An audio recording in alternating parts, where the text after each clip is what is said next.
Alhamdulillah Alhamdulillahilladzi nahmaduhu wa nasta'inuhu wa nastaghfiruh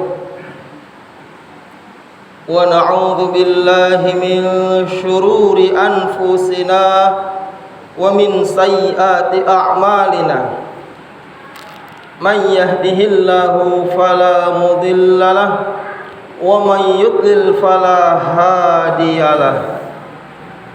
Ashhadu an la ilaha illallah wahdahu la syarika lah wa ashhadu anna Muhammadan abduhu wa rasuluh. Ya ayyuhalladzina amanu taqullaha haqqa tuqatih wa la tamutunna illa wa antum muslimun.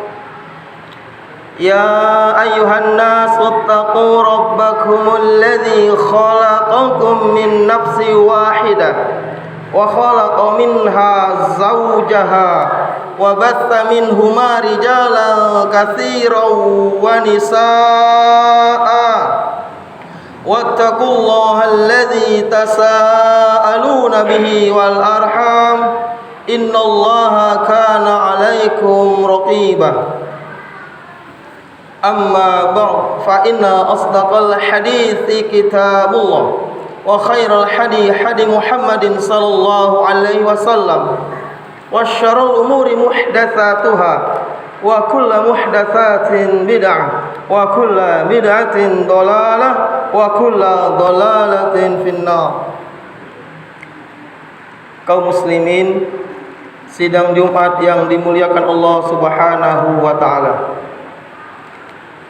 Marilah kita senantiasa bersyukur atas begitu banyak nikmat yang Allah berikan kepada kita. Nikmat iman, nikmat Islam, nikmat sehat, dan alhamdulillah nikmat masih hidup. Salawat serta salam semoga tercurahkan kepada baginda Nabi besar Muhammad sallallahu alaihi wasallam, kepada keluarganya, kepada sahabatnya, kepada semua pengikutnya yang istiqamah. Kaum muslimin sidang Jumat yang dimuliakan Allah Subhanahu wa taala. Dan juga marilah kita senantiasa tingkatkan kualitas iman dan takwa kita kepada Allah Subhanahu wa taala dengan bersungguh-sungguh menjalankan apa yang Allah perintahkan dan bersungguh-sungguh meninggalkan apa yang Allah larang. Kaum muslimin rahimakumullah, pada kesempatan Jumat siang hari ini khatib akan menyampaikan kisah singkat Nabi Ibrahim alaihissalam.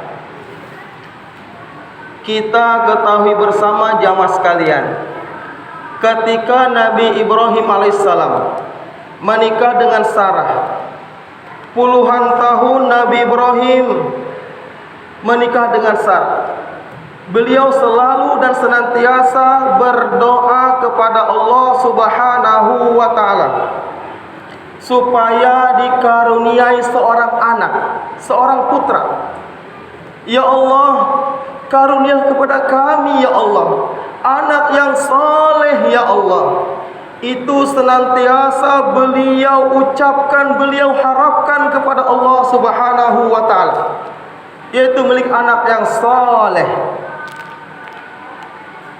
Hal ini diketahui oleh istrinya Sarah. Sarah mengetahui gejolak yang diinginkan suaminya. Kemudian Sarah pun berkata kepada suaminya, "Wahai suamiku, wahai sayangku, sesungguhnya aku ditakdirkan oleh Allah tidak memiliki keturunan.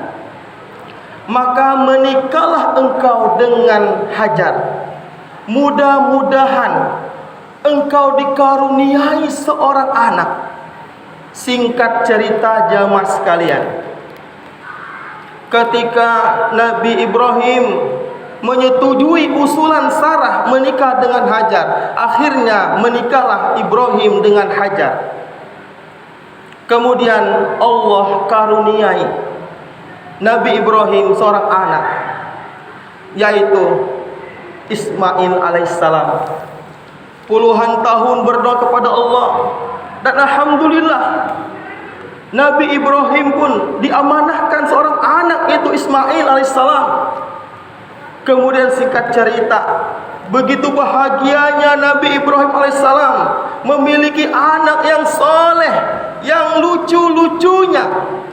Kemudian Allah uji Nabi Ibrahim alaihissalam. Allah uji Nabi Ibrahim, cintanya kepada Allah, cintanya kepada anaknya, yaitu lewat sebuah mimpi untuk menyembelih anaknya. Dalam sebuah mimpi, Nabi Ibrahim diperintahkan oleh Allah untuk menyembelih anaknya. Kemudian Nabi Ibrahim pun setelah bermimpi menemui anaknya Ismail yang lucu-lucunya luar biasa. Kemudian berkata kepada anaknya, "Wahai anakku, wahai buah hatiku, wahai sayangku, semalam ayah bermimpi nak untuk menyembelihmu sebagai kurban. Bagaimana pendapatmu nak terhadap mimpi yang ayah berita Allah Subhanahu wa taala?" Dengan tegar, dengan tegas, Ismail pun berkata, "Wahai ayahku, wahai bapakku, jika itu benar perintah Allah, ya laksanakan. Mudah-mudahan kau mendapati aku dalam keadaan yang tabah dan sabar." Akhirnya dilaksanakanlah perintah Allah untuk menyembelih anaknya yang begitu beliau rindukan puluhan tahun. Akan tetapi karena cintanya Nabi Ibrahim kepada Allah Subhanahu wa taala, sami'na wa ata'na kepada Allah Subhanahu wa taala, maka laksanakan. Akhirnya diganti seekor kibas. Kaum muslimin sidang Jumat yang dimuliakan Allah Subhanahu wa taala, kita yang hadir di sini sangat merindukan memiliki seorang ayah yang soleh seperti solehnya Nabi Ibrahim alaihissalam. Dan juga kita yang hadir di sini sangat merindukan memiliki seorang anak yang soleh seperti solehnya Nabi Ismail alaihissalam. Kita ketahui bersama jamaah sekalian, harta yang paling agung, harta yang paling mulia di sisi Allah Subhanahu wa taala adalah anak yang soleh dan soleha. Kenapa? Sebab karena merekalah yang nantinya yang akan senantiasa mendoakan kita selaku orang tua ketika tubuh ini terbungkus kaku, ketika tubuh ini terbungkus dengan kain kafan, terbungkus kaku di alam kubur. Hanya anak yang soleh dan solehalah yang akan senantiasa mendoakan untuk ayah ibunya. Anak yang soleh-soleh akan keluar dari mulutnya, "Rabbighfirli wali walidayya warhamhuma kama rabbayani shaghira." Ya Allah, ampunilah dosaku ya Allah, dosa ibu bapakku ya Allah. Sayangilah mereka sebagaimana mereka telah menyayangiku sewaktu aku masih kecil. Hanya anak yang soleh lah yang akan senantiasa berdoa untuk kedua orang tuanya. Maka dalam sebuah hadis disebutkan jamaah sekalian, kullu mauludin yuladu alal fitrah fa abawahu yuhawwidanihi aw yunassiranihi aw yumajjisani, rawahul Bukhari. Kullu mauludin yuladu alal fitrah, setiap anak yang lahir ke muka bumi dalam keadaan fitrah, bersih. Fa'abawahu, maka kedua orang tuanya lah menjadikan Yahudi, Nasrani ataupun Majusi. Soleh atau salah tergantung orang tua, taat atau durhaka tergantung orang tua. Orang tua sangat penting dalam hal ini jamaah sekalian. Ketegasan leader seorang bapak sangat dibutuhkan dalam hal ini. Ini aset kita.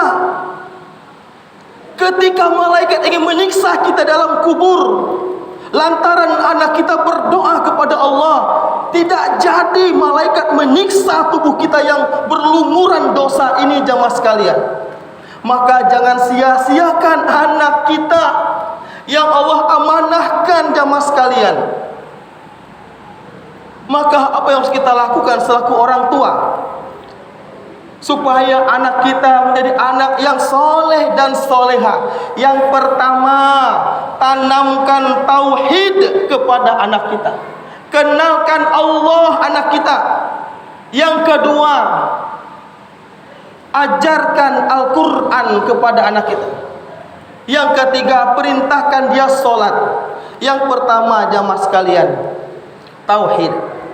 Sejak dini kenalkan anak kita kepada Allah Subhanahu wa taala. Qul huwallahu ahad, Allahus samad, lam yalid wa lam yulad wa lam yakul lahu kufuwan ahad. Qul huwallahu ahad, katakanlah Allah Maha Esa. Allahus samad, Allah tempat satu-satunya meminta. Lam yalid walam yulad, Allah tidak beranak dan tidak diperanakan. Walam yakul lahu kufuwan ahad, tidak ada yang setara dengan Allah Subhanahu wa taala. Bagaimana Luqman jamaah sekalian mengajarkan anaknya tauhid?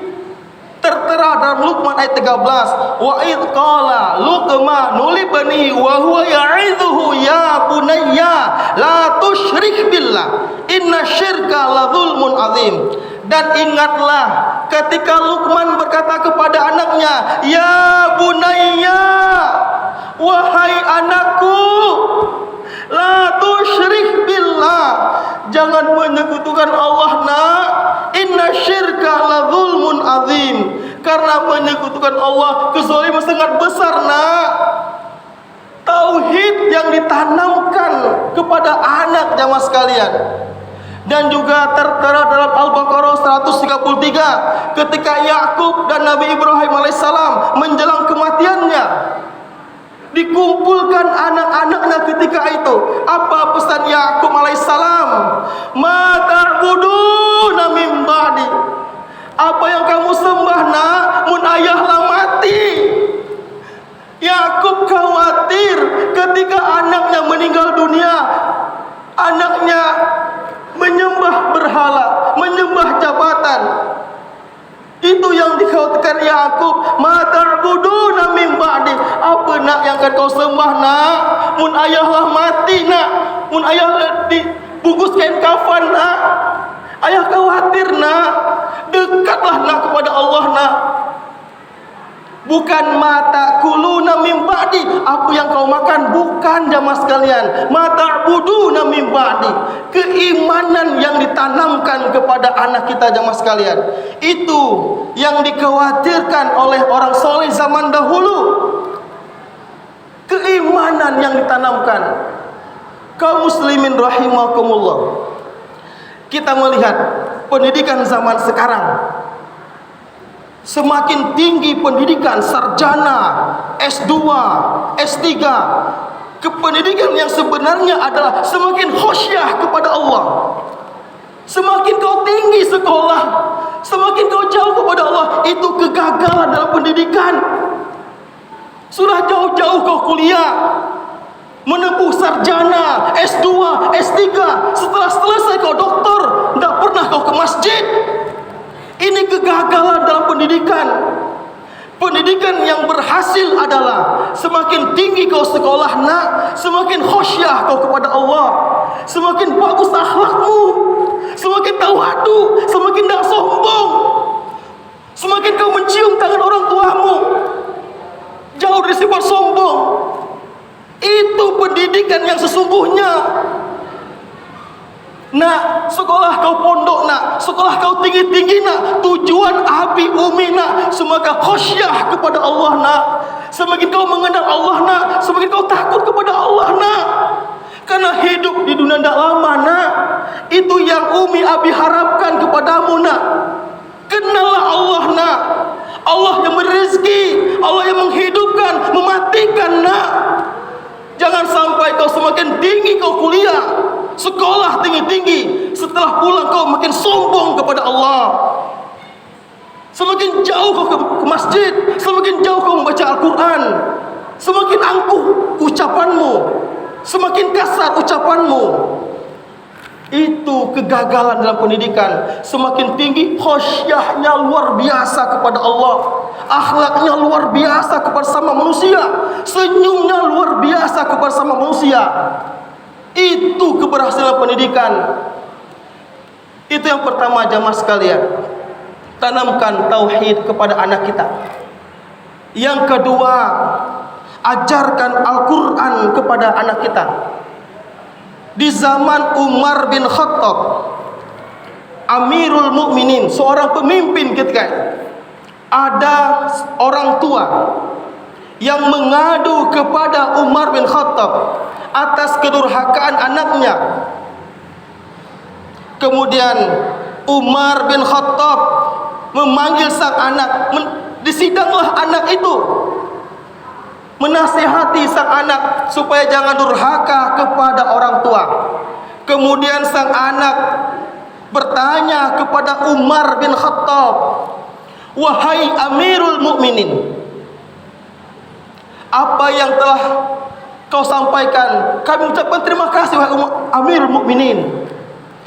Aku selaku anak, apakah punya hak dari ayahku, dari orang tuaku, wahai Amirul Mukminin?" Kemudian Umar bin Khattab menjawab, "Wahai sang anak, kamu selaku anak memiliki hak dari orang tuamu." "Apa itu wahai Umar?"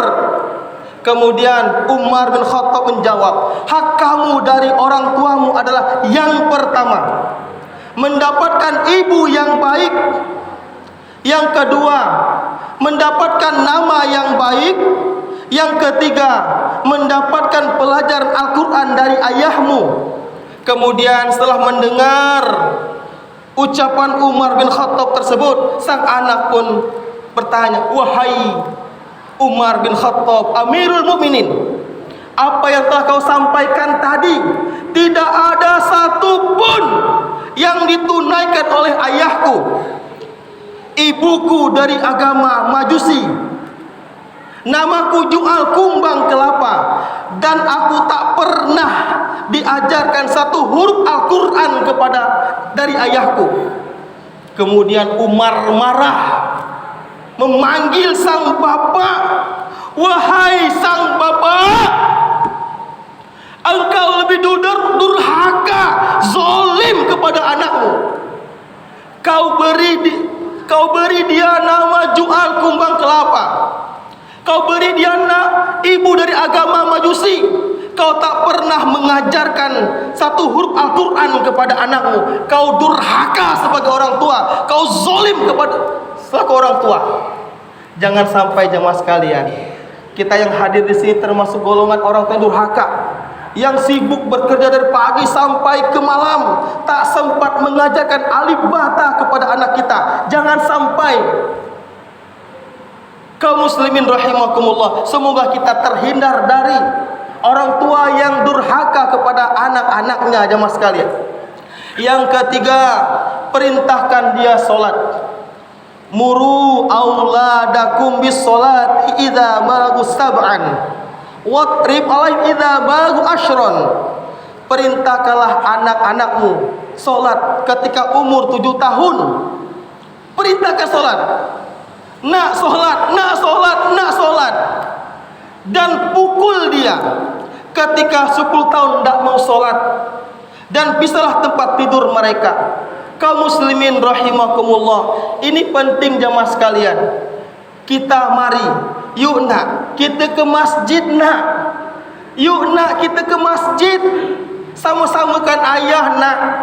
Karena laki-laki itu nak sangat dianjurkan ke masjid nak. Abdullah bin Umi Maktum nak, sebuah kisah, mengadu kepada Rasulullah SAW, ingin minta rukhsah solat di rumah. Kemudian apa kata Rasulullah SAW nak? Wahai Abdullah bin Maktum, apakah kau mendengar azan? Kalau kau mendengar, kau penuhi panggilan azan berkumandang itu, maka sampaikan kepada anak kita. Orang buta saja nak disuruh ke masjid, apalagi kita bisa melihat, badan kuat, otot kekar, larinya hebat sampai 10 kilo. Masa masjid 2 meter dari rumah kau nak ke masjid nak? Ayah malu nak ketika menghadap Allah. Kau jauh dari masjid nak. Maka ajak anak kita ke masjid jamaah sekalian. Bahkan Rasulullah ingin membakar rumah orang yang tidak mau ke masjid. Abdullah bin Maktum, di jalan banyak binatang buas yang mematikan. Dia minta rukhsah keringanan karena begitu banyak binatang-binatang buas ketika itu. Apakah Rasul mengizinkan? Kau mendengar azankah? Kau mendengar, penuhi panggilan azan berkumandang. Ini pendidikan yang hebat. Semakin tinggi kita sekolah, semakin khasyah kepada Allah. Semoga kita dikaruniai anak yang soleh dan soleh. Amin ya rabbal alamin. Barakallahu li wa lakum fil Qur'an azim fastaghfiru innahu wal ghafurur rahim.